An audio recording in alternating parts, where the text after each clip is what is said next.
तो एक बार फिर से स्वागत है आप सभी का विशाल एजुकेशनल पॉइंट पे।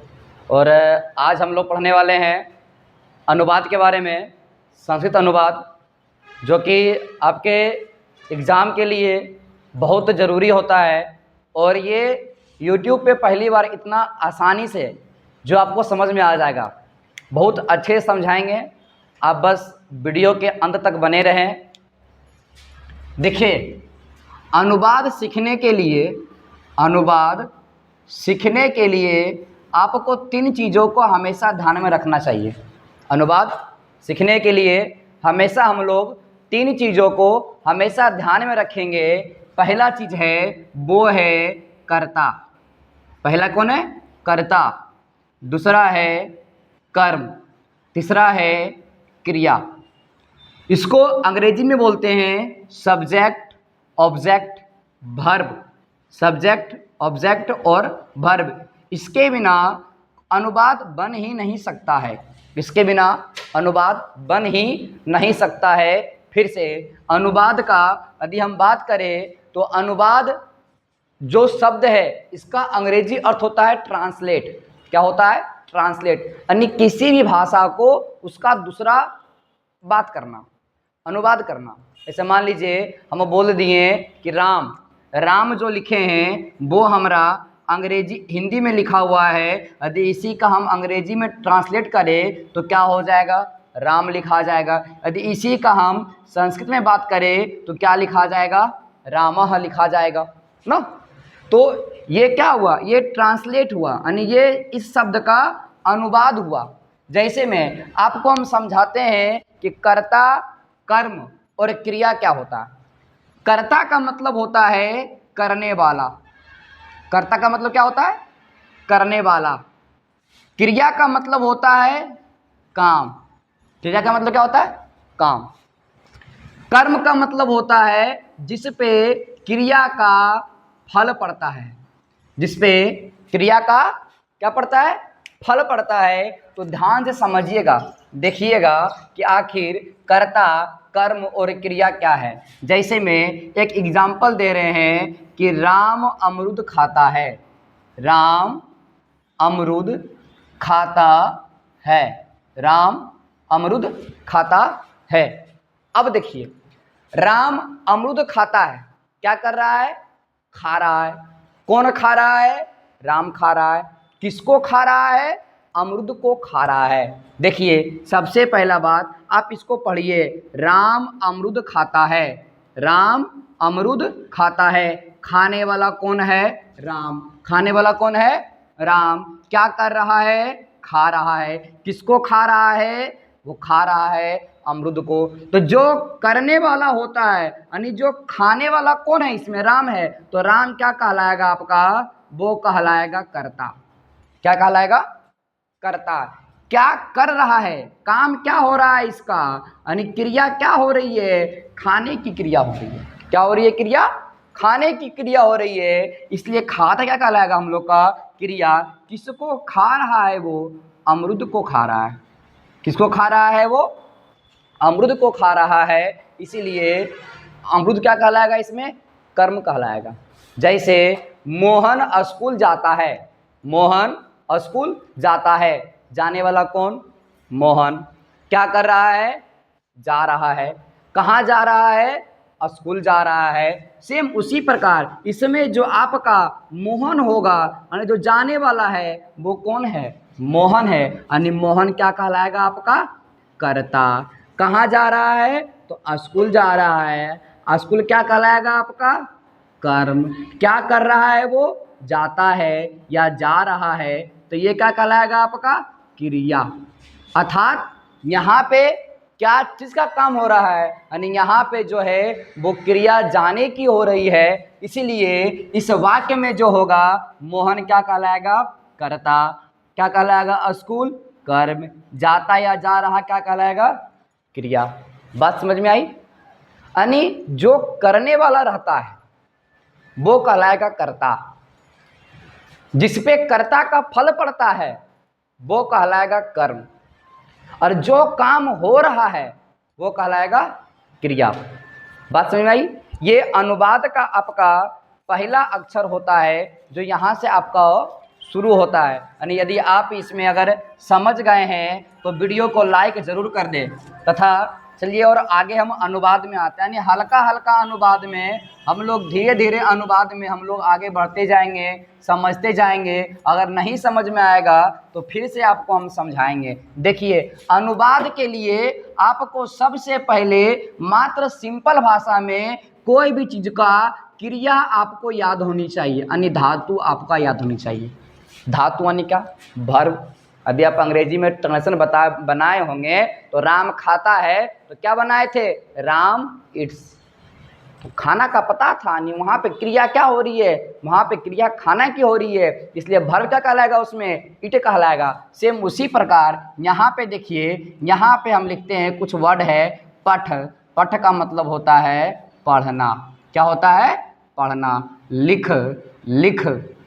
लिख का मतलब होता है लिखना। क्या होता है? लिखना। हंस। हंस का मतलब होता है हंसना। क्या होता है? हंसना। उसके बाद धाप। धाप का मतलब होता है दौड़ना। क्या होता है? दौड़ना। उसके बाद देखिए गच्छ। गच्छ का मतलब होता है जाना।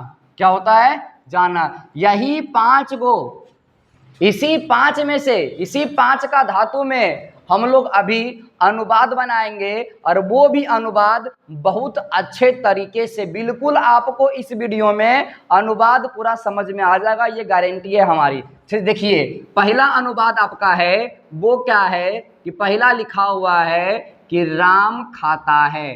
राम खाता है। क्या कर रहा है? राम खाता है। इसका हम लोग अनुवाद करते हैं।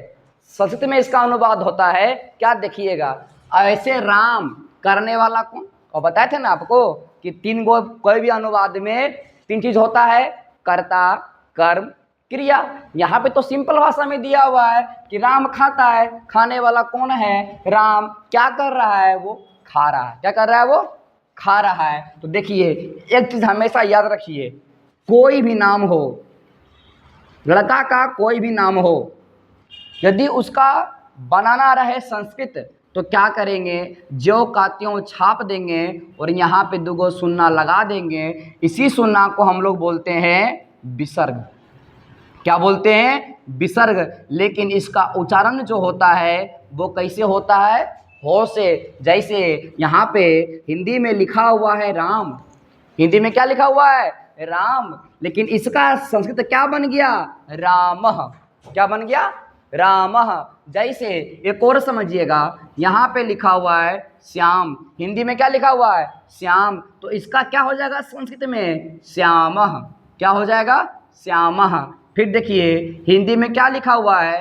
रोहन। तो यहाँ पे क्या हो जाएगा? रोहनः। बात समझ आ रही है ना?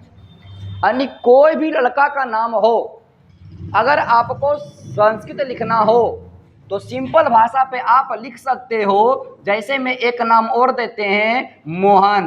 तो मोहन नाम किसका है? मोहन जो है वो नाम किसका है? वो नाम जो है एक लड़का का है। तो इसलिए यहाँ पे क्या हो जाएगा? वो हो जाएगा मोहना।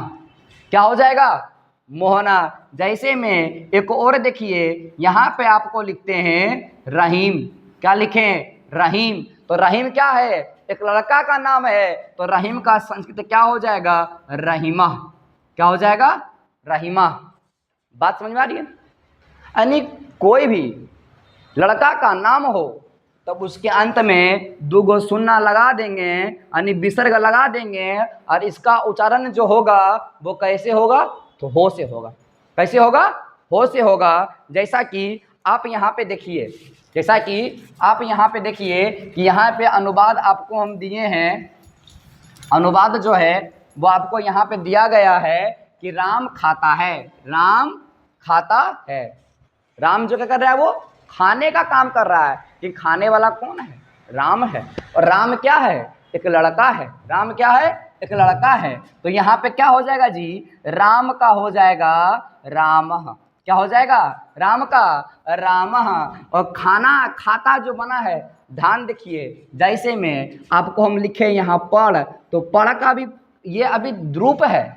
तो जैसे ही इसको हम बनाएंगे क्रिया के अनुसार यानी काल के अनुसार ये हो। जैसे मान लीजिए, ऐसे मान लीजिए काल के गो होता है, आप लोग बुतरू से पढ़ते आएंगे कि काल 3 प्रकार का होता है, भूतकाल, वर्तमान काल, भविष्य काल। तो उसमें क्या होता है, पहले जिसके अंत में ता होता है, ता होता है, रहा होता है, तो वो कौन सी में आता है, वर्तमान काल में। तो कैसे इसी का न बनता है, यानी जैसे मान लीजिए पढ़, तो यहाँ पे क्या लिखे, पढ़ना, पढ़ता, पढ़ेगा, पढ़ रहा, पढ़ चुका।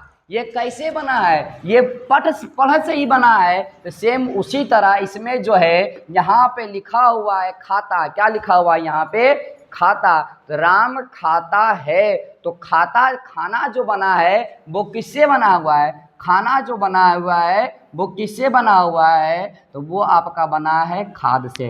किससे बना है, खाद से। किससे बना है सर, खाद से बना है। तो यहाँ पे क्या हो जाएगा, खाद, और अंत में लगाइए ती। अब कहिएगा सर कि अंत में ये ती जो है वो आप ती कहाँ से लगाए हैं, तो यह ध्यान रखिए, यह ती जो लगाए हैं ये आपका लट लकार का रूप होता है। किसका रूप होता है, लट लकार का रूप उसमें होता है। ती, ता, अंति, सी, था, थो, आमी, आवा, आमा। यानी उसी प्रकार राम जो है एक नाम है, इसीलिए वह एक प्रथम पुरुष के एक वचन में आता है। सूत्र के अनुसार उसके अंत में यानी क्रिया के अंत में ती का प्रयोग होता है। अगले वाले वीडियो में हम लोग उसके बारे में भी पढ़ेंगे धीरे करके, लेकिन सिंपल तरीका से नहीं, छोट से हम लोग बड़ा तक आगे बढ़ेंगे। तो हम लोग अभी हल्का स्टेप धीरे धीरे आगे बढ़ते चलेंगे। देखिए दूसरा वाला एग्जाम्पल देखिए, यहाँ पे लिखा हुआ है कि श्याम, श्याम पढ़ता है, श्याम पढ़ता है। क्या कर रहा है वो, श्याम पढ़ रहा है। अब इस वाक्य में ये बताइए कि पढ़ने वाला कौन, पढ़ने वाला कौन है, तब कहिएगा सर पढ़ने वाला श्याम है, पढ़ने वाला श्याम है। फिर पूछेंगे कि क्या कर रहा है, तो कहिएगा सर पढ़ रहा है। तो पढ़ने वाला कौन है, श्याम। तो श्याम क्या कहलाएगा, कर्ता। क्या कर रहा है वो, पढ़ने का काम कर रहा है, यानी पढ़ना क्या कहलाएगा, वो क्रिया। किससे बना है, तो वो बना है पठ से बना है। किससे बना है, पठ से बना है। यानी श्याम एक लड़का का नाम है, तो यहाँ पे क्या हो जाएगा, श्यामः। क्या हो जाएगा, श्यामः। और पढ़ना जो है वो किससे बना है, पठ से बना है। किससे बना है, पठ से। अंत में क्या लगा देंगे, ती, तो क्या हो जाएगा, श्यामः पठति। अगला देखिए, अगला है कि मोहन, मोहन लिखता है, मोहन लिखता है, मोहन लिखता है। क्या बनेगा, देखिए सर मोहन आपको बता दिए हैं पहले ही कि मोहन क्या है, एक लड़का है। मोहन क्या है, एक लड़का है। तो मोहन के अंत के नाम में क्या लिखाएगा, यानी मोहन का मोहना। क्या होगा, मोहन का मोहना। लिखने का काम कर रहा है, किससे बना है, वो बना है लिख धातु से, अर्थात मोहना लिखती। अगला देखिए, रोहन, रोहन जाता है, रोहन जाता है। जाने वाला कौन है, तो रोहन है। क्या बनेगा संस्कृत, रोहना। जाने का काम हो रहा है, यानी गच्छ से बना है, तो क्या बनेगा, गच्छति। क्या बनेगा, गच्छति। बात समझ में आप लोग को आ रही है, नहीं आते एक और देखिए एग्जाम्पल, 5वां एग्जाम्पल यहाँ पे देखिए। जैसे में कोई एग्जाम्पल ले लीजिए, कोई भी नाम ले लीजिए, ऐसे ले लीजिए यहाँ पे सोनू, सोनू हंसता है, सोनू हंसता है। तो सोनू क्या है, एक लड़का का नाम है, तो क्या कहलाएगा, सोनुआ हंसती। उसके बाद और देखिए, और एग्जाम्पल दे, और ले लीजिए। क्या ले एग्जाम्पल, जैसे में ले लीजिए कि राम, राम दौड़ता है, राम दौड़ता है। तो क्या कहलाएगा, क्या बनेगा, रामः धावति। क्या बनेगा, रामः धावति। उम्मीद करते हैं यह जो वीडियो है वो आपको अच्छा से समझ में आया होगा। और ये तो बस शुरुआत है, और ये अनुवाद का पहला बेसिक है, जिसमें हम लोग सिंपल तरीके से पढ़ते हैं। अभी अगर हौला जाइएगा तो फिर आगे दिक्कत हो जाएगा। तो इसलिए छोटे छोटे एग्जाम्पल है ये, आपके पास किताब होगा और हम जितना भी हम लोग पढ़ाते हैं या पढ़ा रहे हैं सबका पीडीएफ जो है विशाल एजुकेशनल पॉइंट के नाम से टेलीग्राम ग्रुप में आप लोग का जो पीडीएफ है वो आपको मिल जाएगा। तो आप आराम से वहाँ से देख सकते हैं और पीछे उल्टा के आप लोग उसको बना सकते हैं, उसमें वो कोई दिक्कत नहीं होगी। उसके बाद अगर आपको इसमें कुछ दिक्कत है, यदि आपको इसमें समझ में नहीं आया है तो ये हमारा नंबर है, आप इस नंबर पे हमें व्हाट्सएप पे मैसेज कर सकते हैं या कॉल कर सकते, कभी भी 24 घंटे कभी भी खोज के देखिएगा। आपको हम संस्कृत के या कलर विषय के लिए आपके लिए हम हमेशा तत्पर रहेंगे कि आप हमसे पूछें और आपको हम बताने का काम करेंगे। चलिए मिलते हैं आपसे हम अब अगले वीडियो के लिए, तब तक के लिए सभी को जय हिंद जय भारत।